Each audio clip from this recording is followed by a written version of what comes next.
एक समय की बात है। भगवान शिव और माता पार्वती पृथ्वी पर भ्रमण करने के लिए निकले। शिव जी ने पार्वती जी से पूछा कि आप 12 महीने के रास्ते से चलोगी या 6 महीने के रास्ते से। तो पार्वती जी बोली, मैं 12 महीने के रास्ते से चलूंगी।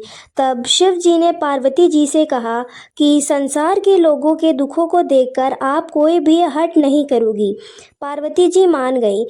अब शिव जी पार्वती जी को लेकर चलते हैं तो वो रास्ते में देखते हैं कि एक घोड़ी कष्टा रही थी। उसके बच्चे होने वाले थे और वह दर्द में भी थी। तो उसकी पीड़ा देखकर पार्वती जी ने कहा और पूछा, यह घोड़े क्यों कष्टा आ रही है। तो शिव जी कहते हैं कि माँ बनने वाली है। पार्वती जी बोली कि माँ बनने में इतना कष्ट होता है तो आप मेरे तो गांठ लगा दो। शिव जी कहते हैं, अभी आगे चलो। तभी रास्ते में एक राजा का राज्य आता है। वहाँ दूर दूर तक प्रशांति और उदासी फैली होती है। वह उदासी देखकर पार्वती जी पूछती हैं कि यह अब उदास और शांत क्यों है।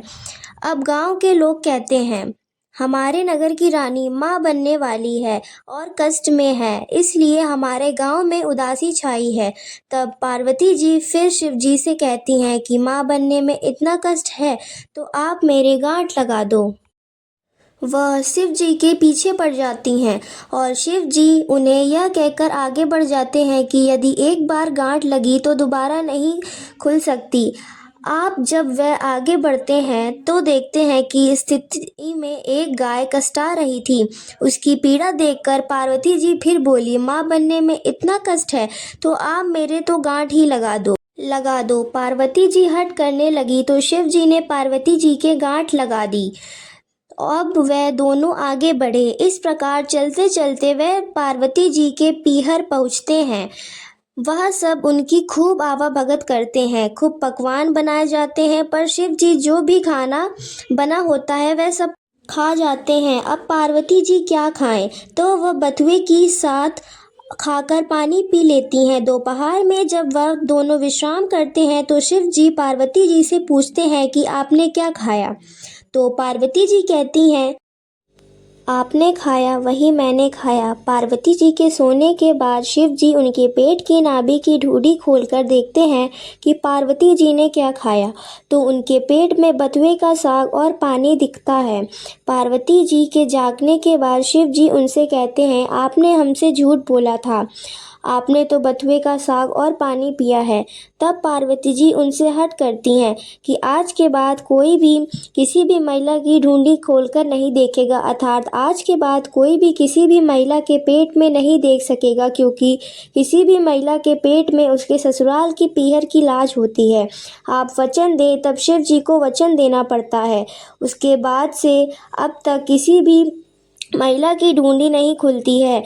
अब वह दोनों वापस कैलाश पर्वत की ओर निकलते हैं तो रास्ते में गाय अपने वश को चाटती हुई मिलती है और खूब खुश दिखाई देती है। यह देखकर पार्वती जी शिव जी से अपनी गांठ खोलने को कहती हैं। तो शिव जी कहते हैं, मैंने आपको पहले ही कहा था कि एक बार गांठ लगती है तो दोबारा नहीं खुलती, लेकिन आपने तो जिद ही पकड़ ली थी। अब वह दोनों आगे बढ़ते हैं तो राजा के गाँव में खूब ढोल नगाड़े बज रहे होते हैं, मिठाइयाँ बट रही होती हैं, लोग खूब नाच गाने कर रहे होते हैं और खुशियां मना रहे होते हैं। पार्वती जी लोगों से पूछती हैं, यहाँ क्या हुआ। तो सब बताते हैं कि नगर की रानी को बेटा हुआ है, इसी खुशी में जश्न मनाया जा रहा है। इसी तरह वह आगे चलते हैं तो उन्हें घोड़े भी अपने बच्चे के साथ खुश दिखाई देते हैं। यह देखकर पार्वती जी फिर शिव जी से गांठ खोलने की जिद करने लगती हैं। तो शिव जी कहते हैं, मैंने आपसे पहले ही कहा था गांठ मत लगवाओ, यहाँ मृत्यु लोक में हर चीज़ आपको लुभाएगी, परंतु आप नहीं मानी, आपने जिद पकड़ ली। पार्वती जी के फिर हट करने पर शिव जी पार्वती जी की गांठ खोल देते हैं और वह अपने कैलाश पर्वत पहुंच जाते हैं। भगवान शंकर जैसे पहले माता पार्वती के गांठ लगाई, किसी पर भी गांठ मत लगाना, और जैसे बाद में पार्वती जी की गांठ खोली, वैसे इस कहानी को कहते सुनते और हुंकार भरते सभी को अमर सुहाग देना है।